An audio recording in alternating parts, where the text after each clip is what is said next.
केरल पर बीबीसी ने 4 साल पहले एक बेहतरीन स्टोरी की थी। स्टोरी में आंकड़ों के साथ यह बतलाया गया था कि खाड़ी के मुस्लिम देशों के साथ केरल का रिश्ता इतना गहरा क्यों है। आपको याद होगा कि साल 2018 में केरल में भीषण बाढ़ आई थी। अरबों की संपत्ति को बाढ़ बहा ले गई, जानमाल का खूब नुकसान हुआ। तब मुस्लिम देशों ने बर्बादी की तबाही से उबरने के लिए कुल 700 करोड़ रुपए की मदद की पेशकश केरल को की थी, जिसे मोदी सरकार ने एक झटके में ठुकरा दिया था। सवाल है कि मुस्लिम देश केरल को इतना पसंद क्यों करते हैं? क्या भारत के सिर्फ एक राज्य केरल के लिए मुस्लिम देशों का प्यार महज एक षड्यंत्र है, या वाकई यह एक प्यार है जिस प्यार का कोई नाम नहीं?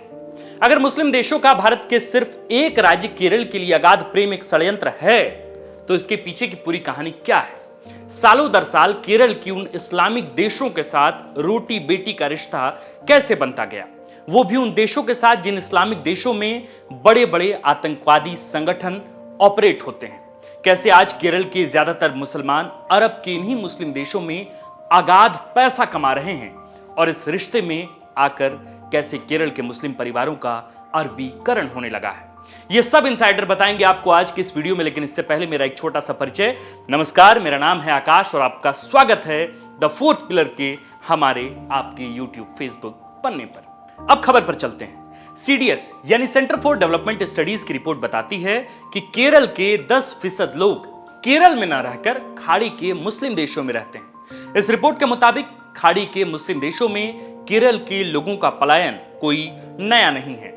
भारत का इकलौता राज्य है केरल, जहां से खाड़ी के देशों में पिछले 50 सालों से लोग लगातार पलायन कर रहे हैं। सीडीएस की रिपोर्ट बताती है कि केरल के लोगों का खाड़ी के देशों में एक मजबूत नेटवर्क फैला हुआ है। इन मुस्लिम देशों में केरल के लोगों का कोई न कोई रिश्तेदार जरूर रहता है।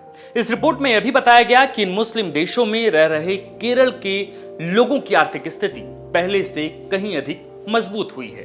बताया जाता है कि केरल की आर्थिक उन्नति में सबसे ज्यादा योगदान केरला के उन लोगों का है जो खाड़ी के मुस्लिम देशों में रहकर पैसा कमाते हैं और केरला स्थित अपने घर भेजते हैं। केरला में रह रहे ज्यादातर मुस्लिम समुदाय की आर्थिक स्थिति हाल के वर्षों में काफी मजबूत हुई है। सीडीएस की रिपोर्ट से मिली जानकारी के अनुसार केरला में आर्थिक उन्नति के बाद लोगों की बढ़ी जरूरतों को देखते हुए साल 2001 से 2011 के बीच केरला में 360 नए शहर बसाए गए हैं। यानी पैसे खाड़ी के मुस्लिम देशों से केरल पहुंचते हैं, केरल में आर्थिक उन्नति होती है, लोग समृद्ध होते हैं और फिर जरूरतें बढ़ती है तो उनकी बसाहट के लिए सरकार द्वारा नए नए शहर बसाए जाते हैं। केरल का एक जिला है मलप्पुरम। रिपोर्ट बताती है कि केरल के मलप्पुरम जिले के हिस्से में खाड़ी के मुस्लिम देशों से खूब विदेशी धन पहुंचते हैं।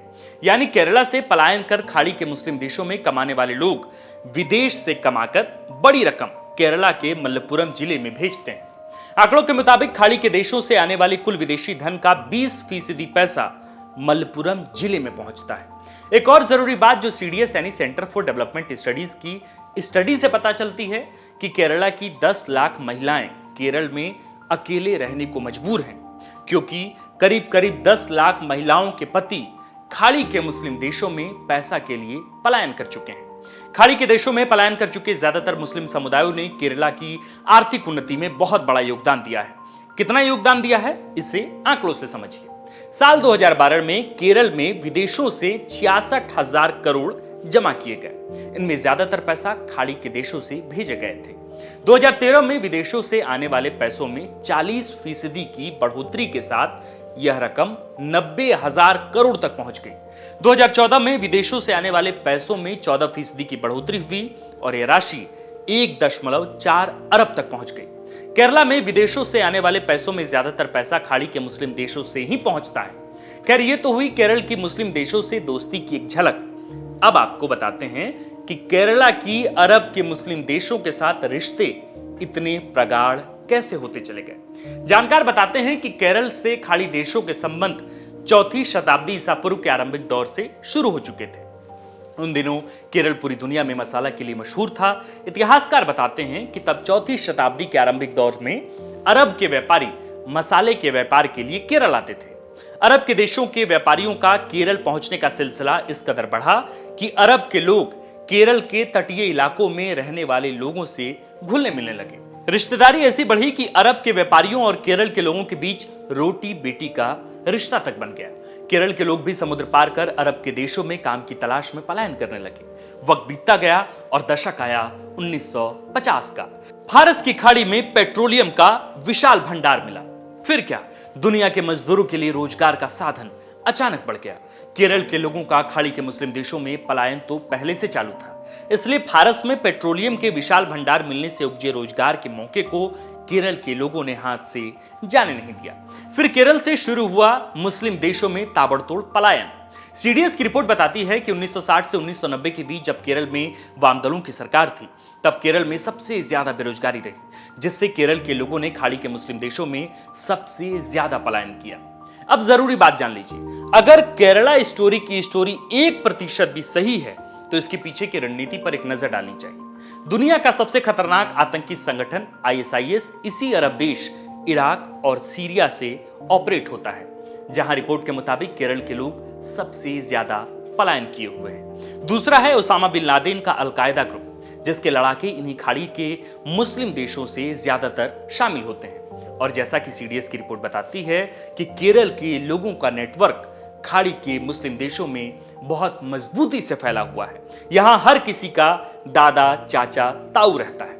लोग यहां कमाने और रहने जाते हैं। संभव हो कि यहीं के लोग आतंकी संगठन के संपर्क में आते होंगे और फिर केरल में हिंदू महिलाओं का धर्मांतरण कराकर घातक आतंकी संगठनों में शामिल कराते होंगे। खैर, इसकी वास्तविक सच्चाई क्या है, यह अब तक किसी के सामने नहीं आ पाई है, जनमानस के सामने नहीं आई है, और यह तब तक नहीं आएगी जब तक कि आधिकारिक एजेंसियों द्वारा जमीनी स्तर की जानकारी जुटाकर सार्वजनिक नहीं की जाती।